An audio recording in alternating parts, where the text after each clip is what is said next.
Aujourd'hui, je t'explique comment je suis passée de ce meuble trop foncé à un meuble patiné en quelques étapes. Dans la première partie, je t'expliquais comment je suis arrivée à ce résultat en passant 2 couches de vernis incolore, puis 2 couches de primaire d'accrochage blanc. Je vais donc passer maintenant à l'application de la couleur. En ce qui me concerne, j'ai choisi une couleur verte car je sais qu'elle s'accordera parfaitement avec ma cuisine.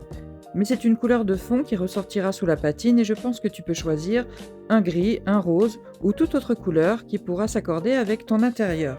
Je vais donc la passer en 2 couches sur l'entièreté de mon meuble, de manière à ce qu'il soit entièrement recouvert, et voilà le résultat une fois que cette opération est terminée. Je vais maintenant passer à l'application de la patine proprement dite, et je vais te montrer ça sur mes tiroirs. Pour ce faire, j'ai réalisé un mélange de peinture acrylique blanche et d'un peu d'eau pour obtenir une consistance un peu plus liquide que la peinture acrylique seule. Je vais alors l'appliquer généreusement sur tout mon décor, et ensuite je vais passer dessus un coup de chiffon pour enlever l'excédent de peinture. Je cherche à obtenir un effet un peu plus clair que celui-ci, donc je vais réaliser cette opération 2 fois de suite.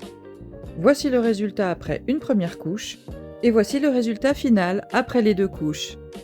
J'ai ensuite remis 2 couches de vernis incolore sur l'entièreté du meuble pour le protéger car c'est un meuble de cuisine et je ne veux pas qu'il s'abîme. N'hésite pas à me dire en commentaire ce que tu en penses. À bientôt!